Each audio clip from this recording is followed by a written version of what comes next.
आप सभी को जय मसीह। और आज हम पढ़ेंगे भजन संहिता उसके 11 दिवस की एक ऐसा पढ़ेंगे। मेरा भरोसा परमेश्वर पर है, तुम कैसे के मेरे प्राण से कह सकते हो पक्षी के समान अपने पहाड़ पर उड़ जा।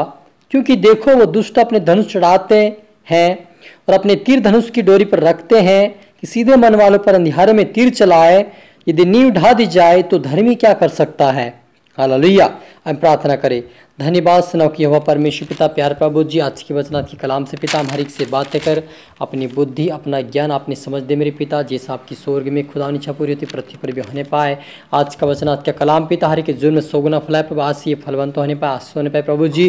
और आज से प्रभु तेरी आत्मा इनकी रक्षा करे, इनको खाए समझाए तेरे राज्य के वारिस बनाए। और आज के पिता परमेश्वर आत्मा इनकी रक्षा करे, इनको समझ बुद्धि ज्ञान दे, तेरे राज्य के वारिस बना पिता। हरित आत्मा सौंपते मेरे पिता, मेरे मुख से होकर बोले मेरे परमेश्वर पिता। ये प्रार्थना दुआ यीशु तेरे मीठा मधुर नाम से मांगते हैं, आमीन। तो मेरे अजीजों, यहाँ पर दाऊद राजा कहता कि मेरा भरोसा परमेश्वर पर है, तुम कैसे मेरे प्राण से कह सकते हो पक्षी के समान अपने पहाड़ पर उड़ जा। हालेलुया। यदि नीचे लिखा कि यदि नींव ढा दी जाए तो धर्मी क्या कर सकता है। यहोवा धर्मी को परखता है, परंतु वह उनसे जो दुष्ट है और उपद्रव से प्रीति रखते हैं उनसे अपनी आत्मा में घृणा करता है। हालेलुया। मेरे अजीजों, यदि हमारी नींव ढा दी जाए, धर्मी व्यक्ति की नींव ढा दी जाए तो धर्मी क्या कर सकता है। यानी हमारी नींव क्या मेरे अजीजों, प्रार्थना का जीवन, वचन का जीवन, आज्ञाकारिता का जीवन, उपासना का जीवन, यही हमारा नींव है। यदि हम प्रार्थना नहीं करेंगे, वचन नहीं पढ़ेंगे, उपासना नहीं करेंगे समय के अनुसार, जैसा हमें अगुवाई होती वैसा हमें करना चाहिए। और हमें प्रार्थना तो हमें डेली करना चाहिए। जैसे हम तीनों टाइम खाना खाते हैं वैसे हमें प्रार्थना की भी ज़रूरत है। हालेलुया। क्योंकि यदि हम एक टाइम खाना खा के 2 टाइम काम नहीं कर सकते, वैसे ही हमारा एक टाइम का प्रार्थना दोनों टाइम काम में नहीं आ सकता। हालेलुया। इसलिए यहाँ पर मुझे प्रार्थना करने की बहुत ही ज़रूरत है।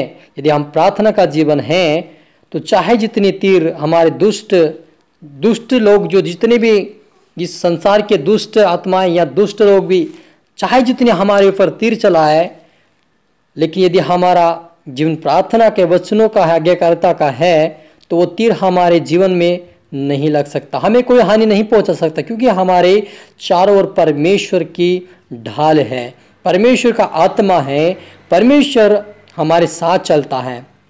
क्योंकि इसलिए प्रभु परमेश्वर कहता है यशायाह 41:10 में, मत डर क्योंकि मैं तेरे साथ हूँ, इधर उधर मत ताक, मैं तेरा यहोवा परमेश्वर हूँ।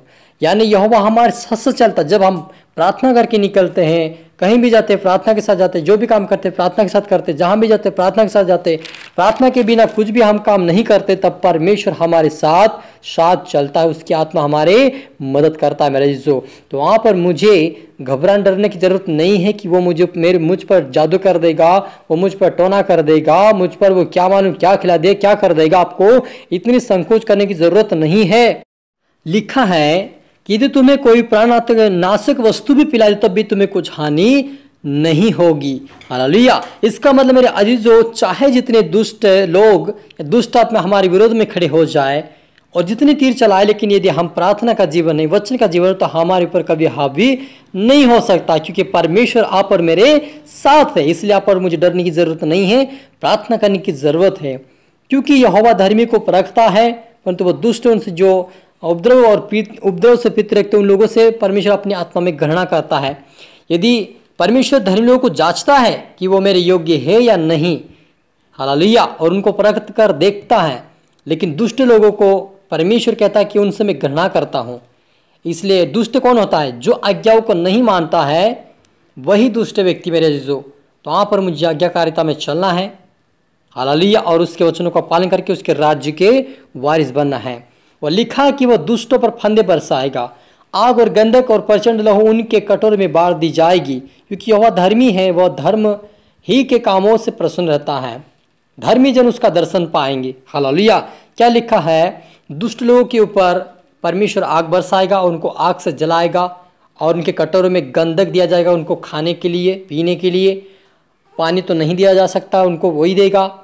और लेकिन धर्मी जनों के ऊपर परमेश्वर कहता है कि क्योंकि यहोवा धर्मी है और धर्मी के कामों से प्रसन्न रहता है। और जो धर्मी लोग हैं, जो परमेश्वर की आज्ञाकारिता में चलते, वचन पढ़ते, प्रार्थना करते हैं, वही परमेश्वर के दर्शन पाएंगे स्वर्गीय राज्य में।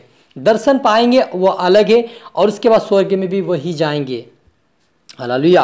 तो आप और मुझे प्रार्थना करना, वचन पढ़ना, उसका जगह चलता कि स्वर्गीय राज्य के वारिस बने। हालेलुया। हम प्रार्थना करें। धन्यवाद मेरे परमेश्वर पिता प्यार प्रभु जी, आज के वचन के कलाम से पिता हमारी से बातें किया मेरे पिता, आपका धन्यवाद प्रभु। सच में पिता परमेश्वर तो हमारा रखवाला प्रभु जी, चाहे लोग हमें कहे तुम्हारा बचाव नहीं हो सकता, लेकिन यहोवा तो हमारा बचाव करने वाला परमेश्वर, तो हमें परखता, हमें जांचता, हमें पिता परमेश्वर पंखाड़ में छुपा कर रखता, ताकि हम पवित्रता में चले, प्रार्थना में चले, आपकी इच्छाओं को पूरी कर आपके राज्य की वारिस बने मेरे परमेश्वर पिता। प्रभु देख रही सुन रहे प्रभु, आज तो नहीं पाए प्रभु, आज की प्रार्थना जो 100 गुना फलाए प्रभु जी, आज तो न पे आज से तेरे आत्मा से भरे, सामर्थ से भरे, बुद्धि से भरे, ज्ञान से भरे, और दुष्ट मार्ग से पिता परमेश्वर कुमार्ग से फिर कर तेरे मार्ग पे चले, तेरे वचन पे चले, तेरे आज्ञाकारी बनकर तेरे राज्य के वारिस बने सहन दे मेरे पिता परमेश्वर। हरित्र आत्मा सौंपते मेरे पिता, प्रार्थना सुना, आशीष किया, धन्यवाद। ये प्रार्थना दुआ यीशु तेरे मीठे मधुर नाम से मांगते हैं, आमीन। आप सभी को गॉड ब्लेस यू, और अगली वीडियो मिलते सबको जय मसीह की। और मैं आशा करता हूँ इस वचन के द्वारा प्रभु आपको आशीष दे, और इस वीडियो को शेयर करें और लाइक करें। प्रभु सबको आशीष दे।